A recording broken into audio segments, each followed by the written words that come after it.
So have you ever had one of those conversations with someone that you just meet and you have this immediate connection where you're like, this is going to be good. This relationship is going to go places. That's exactly how I felt when I met Michelle Mikel.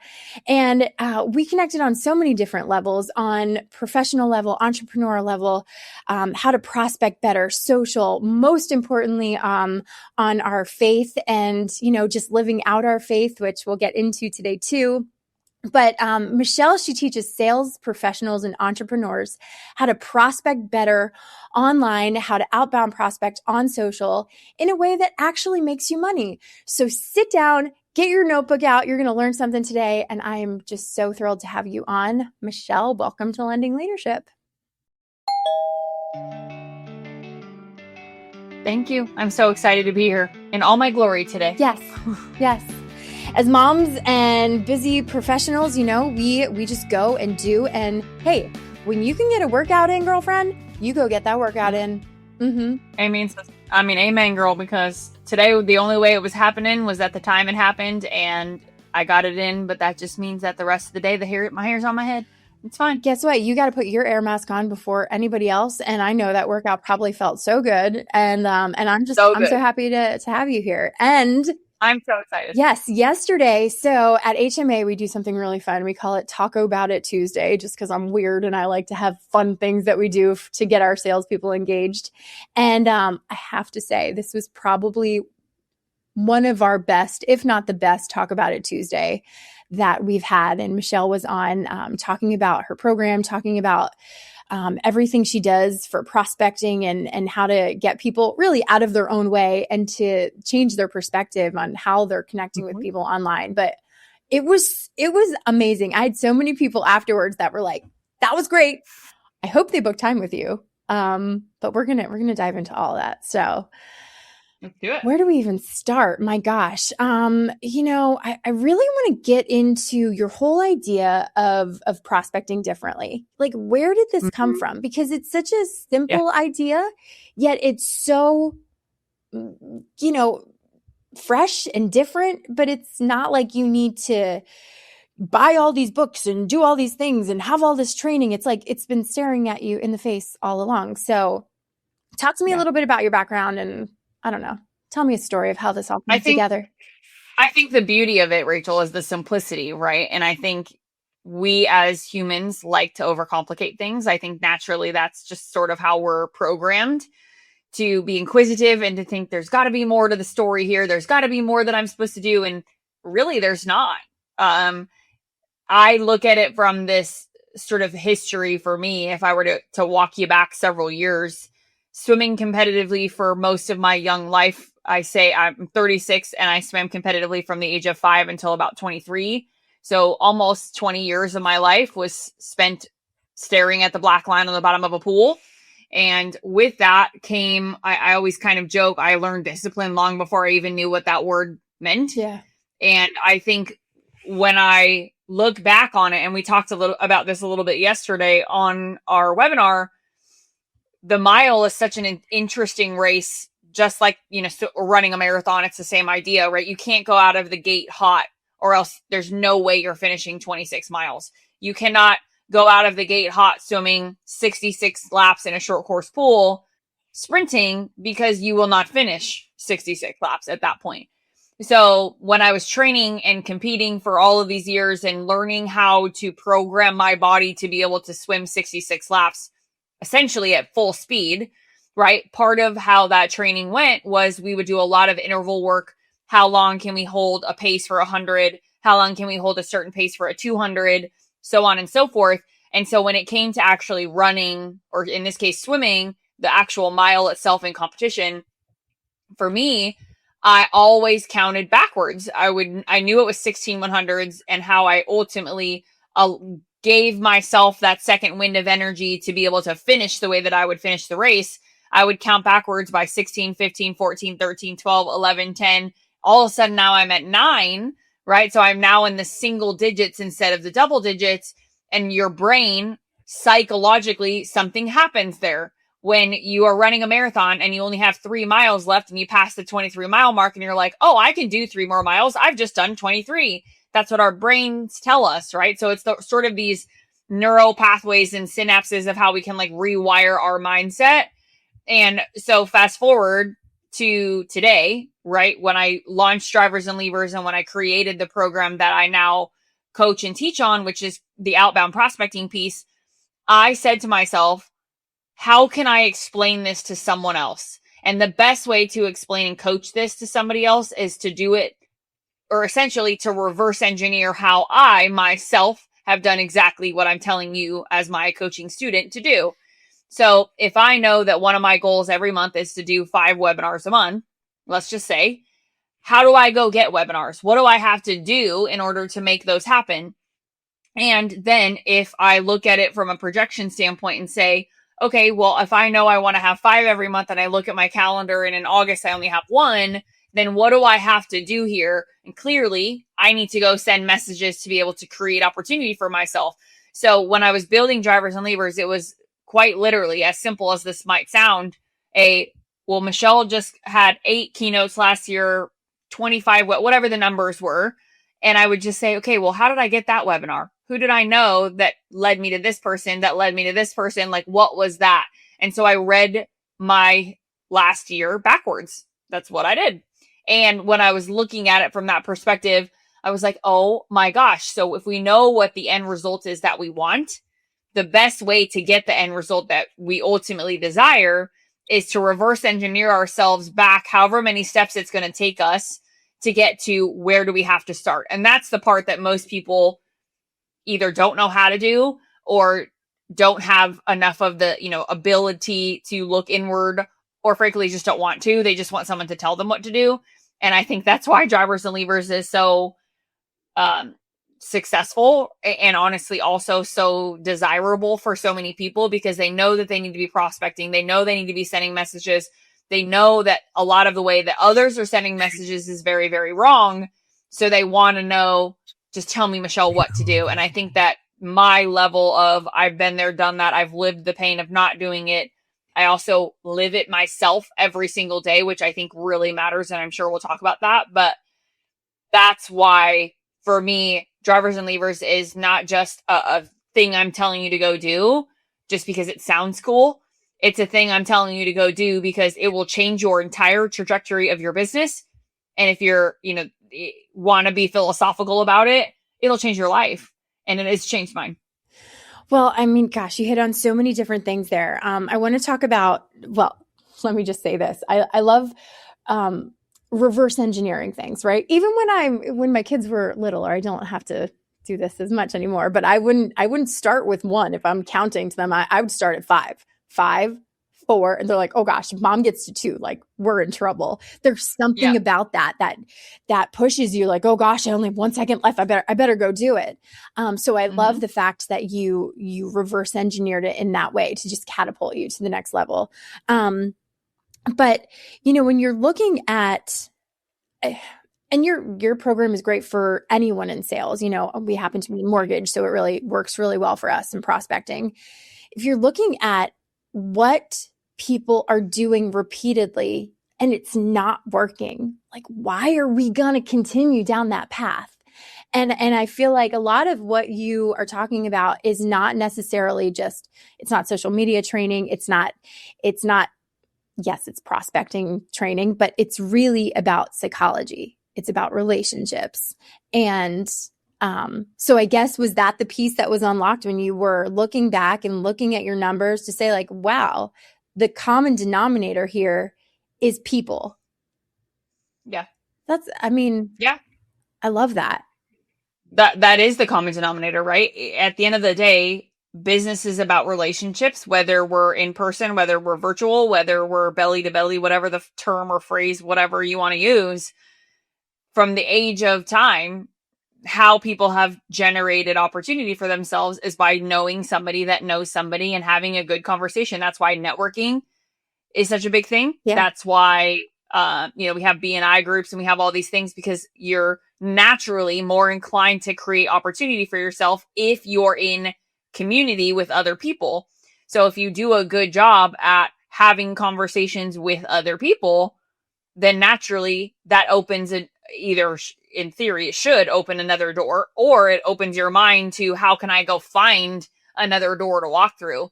And I'll be very candid with you. I'm a younger female in a keynote speaking world that is very male dominated, right? Which means that we have a lot of men that are raising their hands to go speak at events and to do things very kind of freely, right? Not for free, but freely, meaning they don't have chains or boundaries that are holding them back the way that women do. And I truly believe that we as women have to say, I want to be a part of this. We have to raise our hands more than we should have to, simply because most don't get asked the way that we should get asked. So when that was a big part of it for me, and I'll tell you, I got the dopamine drug hit of speaking. And I remember speaking the first time in person, and afterwards, all of the rush of people come up to you and they want to ask questions and they want to pick your brain. And they're like, oh my God, how do I schedule a call? Like all the fun, sort of affirming feelings that come with you did a good job. And I caught the drug, if you will, right? Or the addiction of it. And when I started realizing how difficult it would be for me to have people just reach out to me for this, because I hate to say it, because I'm a female, I was like, no, sir, and no, ma'am, I love this and I'm going to go get it. So I put my head down and said, how can I go put my hand or raise my hand and put my hat in the ring, if you will, and say, I'm available to be able to do this. And it ultimately came from my ability to say I had a relationship with someone and they had a relationship with someone that I didn't know. So I'm sending this message to this person I don't know, name dropping that individual or mutual connection that I do. And the fact that I put my hand in the ring earned me the meeting, right? Which means I get on the call and now I just have to be myself, right? Where we were laughing before we hit record. Normally my hair would be done and I've got makeup on and I'm cute, but like I had to make the decision. I had to go get the gym done today. So this is why I look like what I look like.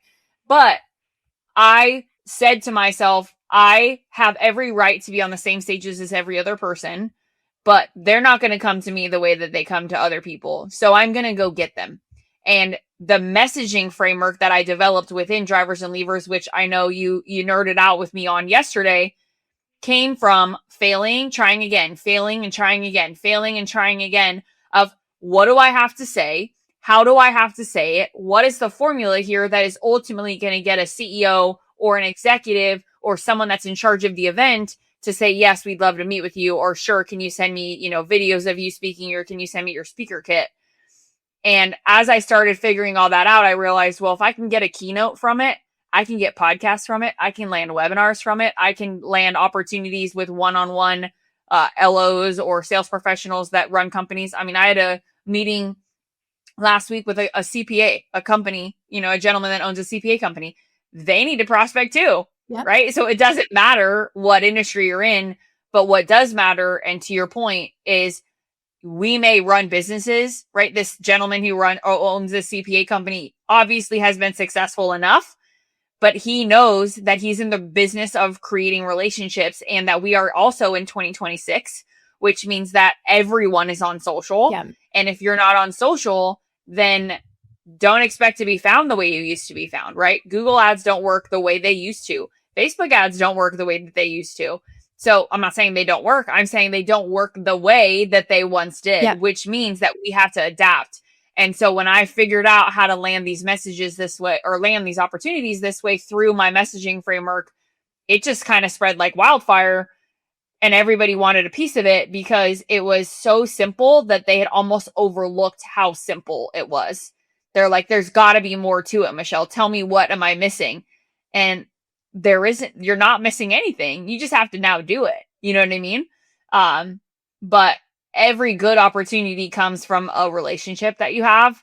And I think most people look at relationships as transactions, and they shouldn't, because if you live in this transactional kind of frame of reference, like imagine if when you and I met, Rachel, all I said was, I just want as much opportunity to serve you in your company as possible, but I never tried to connect with you as a mom, didn't connect with you on our faith, didn't bring anything up about our kids, right? I was just like very transactional. This is what I want. This is why I'm on this call with you.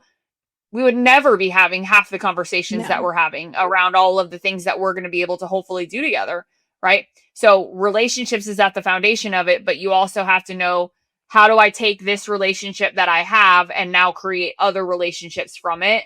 And I think that's something that is a skill that a lot of people have not developed. Yeah, I would absolutely agree with that, because I see a lot of people either doing it really well and they keep people in the friend zone, so to speak, but then they're never taking it to the next level for the ask, right? You have to be known as, obviously what your superpower is and what you bring to the table as a thought leader. But yes, create that personal relationship, because we are so inundated. I go on LinkedIn and I have all these messages from people, but no one's trying to create a relationship. It's the constant ask. And we touched on this a little bit yesterday, but you would never just walk up to somebody and just, I don't know. I equate everything in recruiting and prospecting to dating. It's like, you would never just walk up to somebody and say, hey, you want to go get dinner? Like, back in my single days, that would just be so strange, right? You have to create a relationship. So awkward. You have to create a relationship and a commonality, a common ground with someone before you can ask for anything. But then I do see a lot of people who are creating great friendships, but never taking it to that next level. And actually putting their I don't know, I guess their professional self, wearing that professional hat. I mean, you can wear all of these hats at once. Or maybe they're just going for the jugular and it's like, I got that ick factor and I don't want any part of that. Yeah. So I love this idea. I love the word leverage. Leverage is one of my favorite words, because it's like, well, what do you have in front of you that you can use? What are the tools that you already have, instead of recreating the wheel? So I love that you called this program Drivers and Levers, because it is about that leverage and that law of reciprocity, right? 100%. I mean, leverage is my favorite word in the English dictionary. I say it all the time. And people are like, what? And it's kind of makes people laugh or giggle a little bit. But here's what I can tell you is, if you understand leverage, both personally and professionally, I mean, it's so wild how deep this word can really go when you dissect it. But leverage simply is your ability to build a bridge between one person to get to the next person. And leverage is your ability to name drop someone that can be the bridge, but do it right. And we talked about this yesterday a lot, right? Around personal connection. And if you're going to name drop someone, don't just name drop someone just to name drop them, because the person on the receiving end of that message is going to be able to feel that.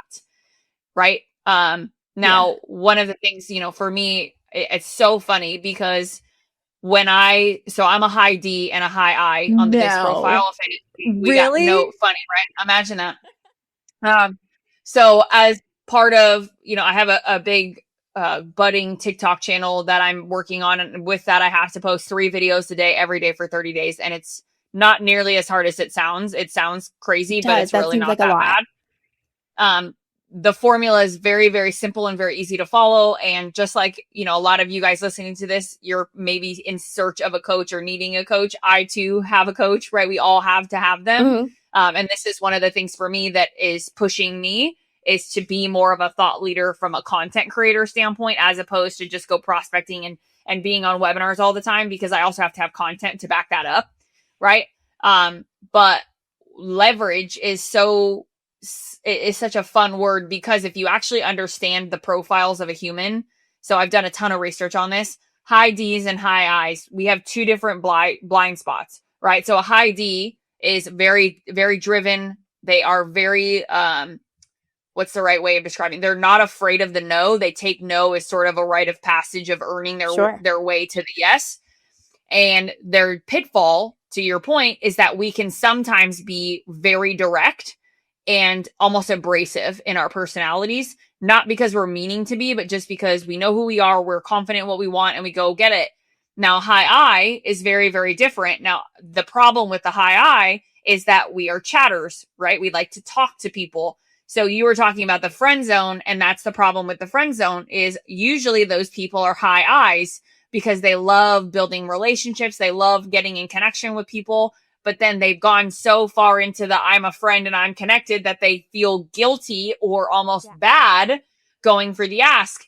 So when I'm coaching people, I think part of what my job is as your coach, or as the individual that I'm working with coach, is I have to understand your personality profile and how to fix, or not even necessarily how to fix, but how to adapt drivers and levers and the messaging framework to make you feel okay in sending the message the way that I want you to send it.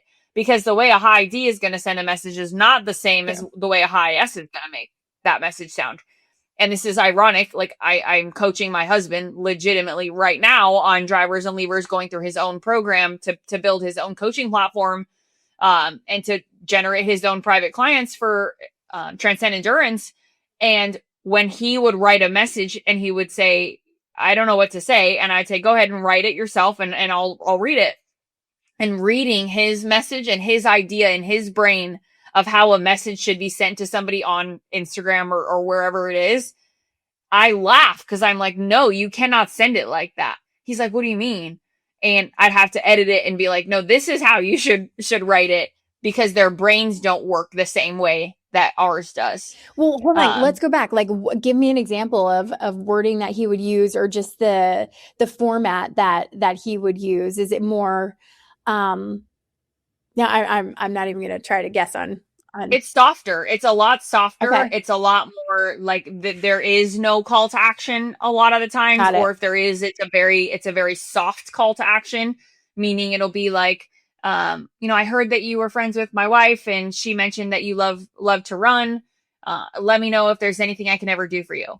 Yeah. Right. So it's a really soft landing. Mm-hmm. And they also, like, it'll take my husband maybe a week before he'd send a message to somebody that I've been like, why haven't you sent the message before or yet? What do you mean? Why are you waiting? What are you waiting for? He's like, I need to dip my toe in the water. I need to feel it out. I don't want to be. Well, his is because he's a very high S and SC, right? Okay. So if anybody who understands the disc profiles, which means he's very analytical, he's very strategic. He thinks he has to have a plan for everything, even with his own, social content and YouTube content that I'm watching him build for his company.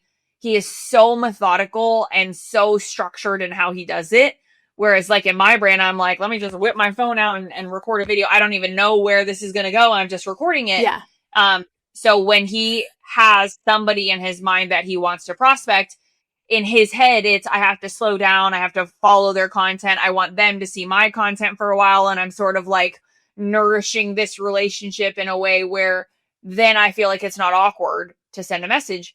And I said, well, if anything, you're making it more awkward by like lingering around for a while before you send the message. So again, there is a way to coach an S and a C that is different than the way that I would coach a D or an I.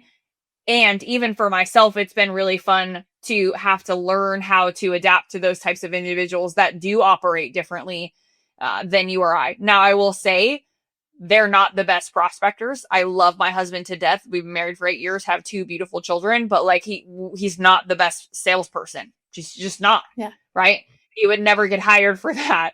Frankly, we'll put it that way. So the people who are the most successful are typically the higher D's and the higher I's that are just like, I have no fear of rejection. If I get a no, it's just one step closer to a yes. They sort of have that mentality, but it's not impossible. It can be taught and it can be trained. And it's honestly like a fun project for me. Absolutely. I mean, first of all, I give you a lot of credit for coaching your husband, or really, maybe I give him the credit, Michelle, for being open to being coached by you, because obviously this is what you do. But why would he go anywhere else for coaching? That wouldn't be right. So, well, I mean, I'm not the best at. He's a high level endurance coach, coaches and trains, elite runners and people that want to qualify for Boston and other big races. And he has one guy that's doing 100-mile ultra that's been coaching with him now. And he's my running coach. And so people always say, like, how does that work? Like, how do you feel about that? And ironically, if you would have asked me a couple years ago, I would have told you we fought every single 5 seconds, because it was very difficult for me as a former and, long time athlete. I've always had a coach. I've always had someone that has been that person in my life. And now that it's my husband, you're sort of like, hold on a second. I want you to be my cheerleader and be my husband, not my coach. So I think he's learned over the years how to take one hat off and be the other, but also push me in a way to be able to actually say, hey, you have this goal and you're not going to be able to get to that goal if you're doing X, Y, or Z. So you need to listen to me, but then on race day, he's my husband. Yeah. So I think it's just a matter of the balance, but it is hard sometimes. I'm sure. I mean, that's where I think you have to really put your ego down and put your pride down and say, okay, this person, and that's for any coach. Some people are not coachable. Let's just face it. Oh no, I've fired plenty. Trust me. And it happens. And sometimes it's not the right coach for you, but to be able in any circumstance to put your ego down, put your pride down and say, okay, this person is here to help me be the best version of myself.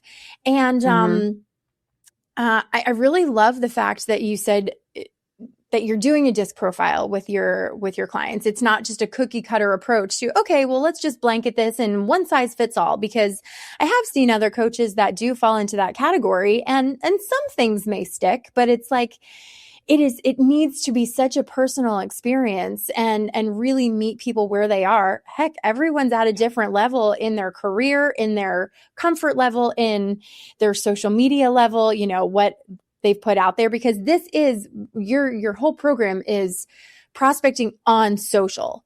That is a key component to what you're doing. So if somebody's just getting into this, but really needs to beef up their social game and their brand and their everything that they're putting out to start with, I'm sure you've had to help them foundationally there. But I really love that you're meeting people where they are, because I think a lot of people, unfortunately, are not. So, I mean, you and I have a mutual individual that, will remain nameless for sake of saving her face from anything. But when she came to me, she was in another coaching program with another individual, again, nameless, who operated very much so from the standpoint that you're describing. Everything was, this is the only way, this is how this has to be. And I'm not saying that is necessarily wrong. I'm saying that that's not necessarily right for most people.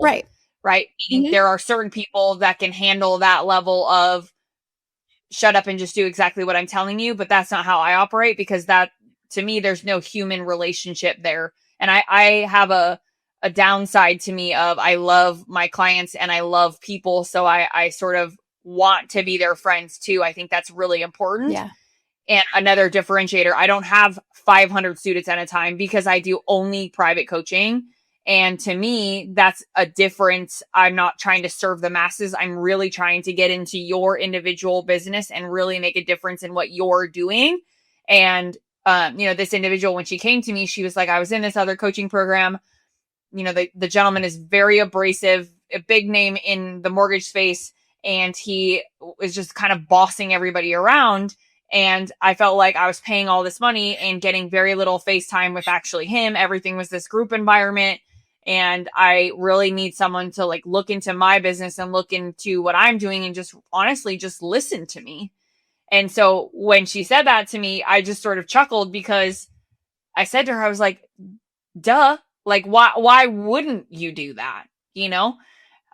Especially because my success is your success. As my coaching client, if you're not successful, I'm not successful. And you're not going to refer me to somebody else if you're not having a good time. Yeah. So for me to say I match the person's personality, it's so important. I mean, if I give somebody the homework of building out their drivers, I have a team right now. They're not husband and wife, but they're partners, right? So the way that he operates versus the way that she operates is totally different. You get on the call with them and you're like, how are you guys together? In your mind, right? You're sort of thinking that. But the way she asks the questions is she's thinking 25 steps ahead. And so she's asking questions where I'm like, hold on, I got to reel you back in because you're thinking way too far ahead. Right. And then on the other hand, you have the husband who is 4 steps backwards because he hasn't done any of the things that I needed him to do to get to the point where we need to be. So you have totally different personalities that I need both of them to be successful together. Yeah. Right. So if anything, coaching has taught me to be very patient, much like having children, but also just understanding that, again, and I'll say this a million times, your success is my success. Because if you're not winning, I'm not winning. I don't go to bed at night thinking, wow, I just totally screwed that person's business up. I feel great about myself. Who would ever say that? No. Right? So for me, if I lay down and I say, I got a text message from X, Y, or Z saying that she landed this, or, yesterday, one of the people on our call said something that I didn't even know yet because I haven't seen her on a coaching call yet since that happened. And her batting average of how many meetings she has to have with a realtor before they start sending her deals is like 0 now, meaning like she doesn't have to have any follow-up meetings before she gets a lead because of how she earned the meeting in the first place. So when I hear that, Rachel, like I got an 89 sleep score last night after our webinar, and I was like, and 2.5 hours of REM, which means I went to bed and I was happy and I was joyous and I felt good because I had a successful day and my people are successful. Yeah. And whether that's one person you're serving today, whether that's 50 people that you're serving today, what an incredible feeling. And that's why I do it. 100%. Well, and that goes back to, you know, the service aspect and back to faith, because it's like, well, what are you doing here? Right? What's your purpose? What kind of fruit are you getting from all of the energy that you're putting out there? And heck, we live in a difficult sales environment. Fill in the blank. It doesn't matter if you're in mortgage or really any sales. It's a tough environment out there. And how can we serve the people around us in a way that not only is going to help their bottom line, help them feel good about their business, help their business grow, but that trickles down to everything, to their family, to how they feel about themselves, to their posture, the way that they affect someone else. It's the domino effect of life, right? So I feel like that is our God-given talent. That is our God-given ability to help others grow, rather than just keep that all for yourself. You could just be doing the speaking tour and, you know, like getting on stages and doing social, but would that be as fulfilling as being able to affect people one-to-one? I mean, I think that is to me, that's a major God moment to say, yep, it is about who you serve around you and how you affect the people around you. Yeah, I think you and I have talked about this offline, but we'll say it live online here for everybody because it's an important part of the conversation. You know, anyone who, whether you're a Christian or not, whether you're faith-based or not, whatever you are, right? We're on this planet, I believe, to bring joy to other people and to be in community with other people. Now you add the faith layer for us. And one of the things is that we are put on this planet to be fishers of men and to create disciples, to bring others to Jesus. And I'm not a Bible thumper person. I'm not going to walk around and say, oh my gosh, you're going to hell because you don't believe in, like, no way. Because I wasn't raised that way. I was actually never baptized until I turned 26. I was not raised in a faith-based home, right? I found Jesus on my own many, many, many years later after a lot of really hard things that happened in my own life. And one of the things I always say is God gives everybody their own superpower, right? We're born with this innate thing that we're good at, and God knows where we're going long before we ever do. And God knew that I was going to be a speaker. I didn't know that, but God did. Mm-hmm. And God knew that I felt like as a child and as a young adolescent girl, I felt very less than. I struggled with being bullied heavily all through high school. I was on an all-female swim team all through college, had very little close girlfriend friendships. I was much better friends with men than I was with women. So for whatever reason, I was really struggling to have this identity of like, I'm worth something, right? And I remember my senior year of college, graduating my undergrad degrees in journalism and media studies with a double major in psychology and a minor in English. And what I told my dad on the day I graduated was, Dad, I'm going to write a book someday. I have no idea what it's going to be about, but I know I'm going to do it. I just feel it. And my dad was a professional speaker / lawyer for almost 40 years. He was a bankruptcy lawyer. And did a ton of legal counsel. He was in courtrooms 24/7, always speaking. He was on panels at conferences. You know, bankruptcy law is very dry. I hate to say it. I love you, Dad. Today's his birthday, but it's very dry and very hard to listen to. But my dad was very, very good at it and clearly had made a career out of it.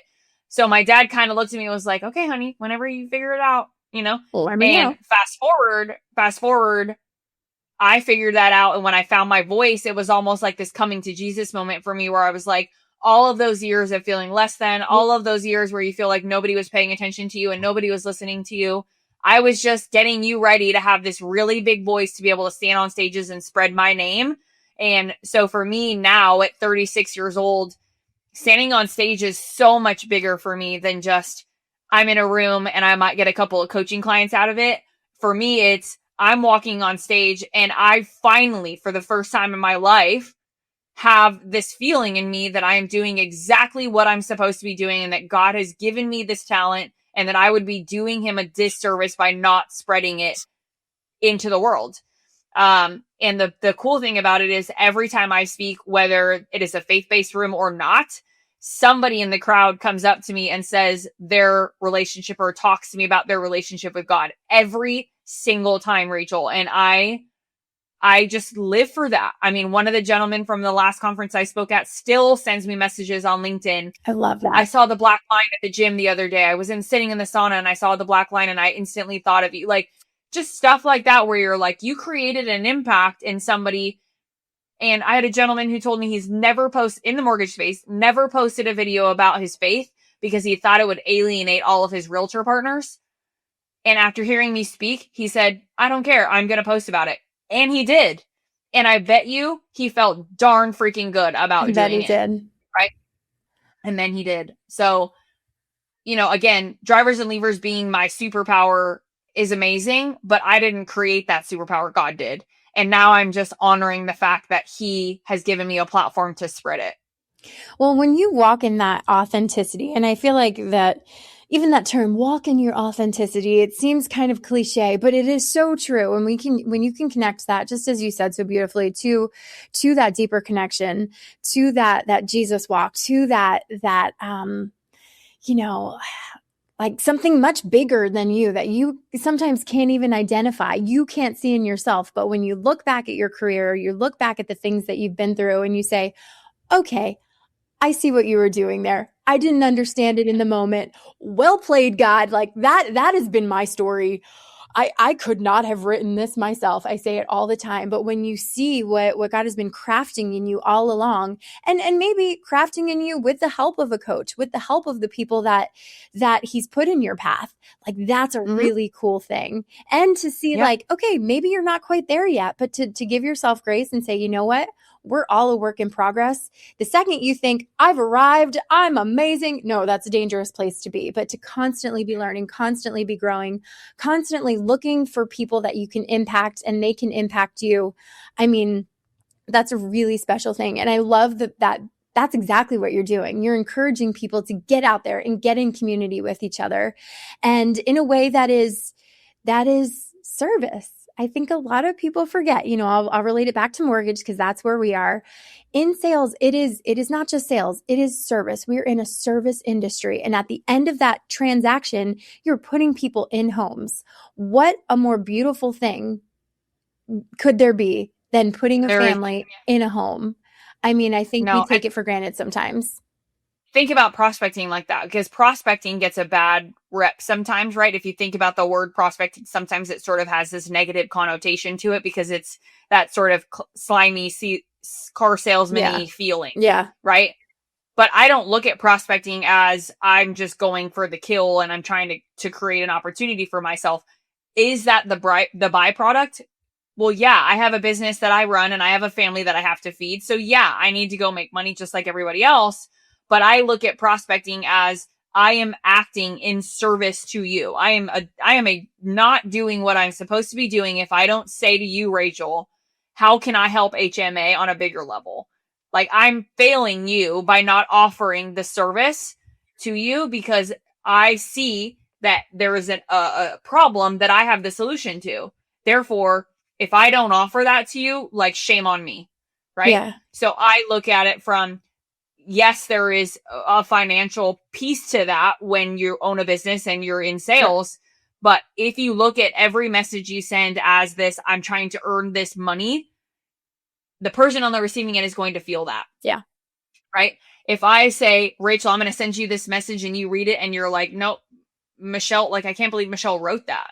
Did Michelle, like, I almost love it when people are like, whoa, wait a minute. That was actually you. 100%. Yes, that was me. Because that's not AI. Uncommon. You didn't have AI rate that? Like, it's so uncommon that somebody would take the time to slow their roll and send a message to someone and having done the research, having created the leverage properly, having name dropped properly, and all of the things that go into what we were talking about yesterday.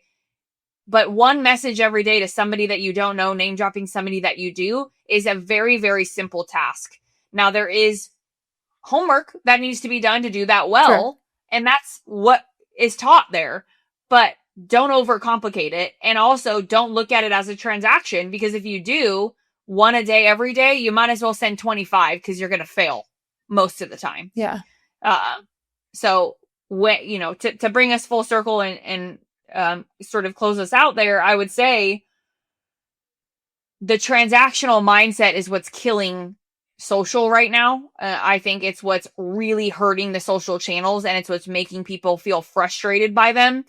And I think we have an opportunity here, a big one, to bring the human voice back into everything and say, I need AI for X, Y, and Z.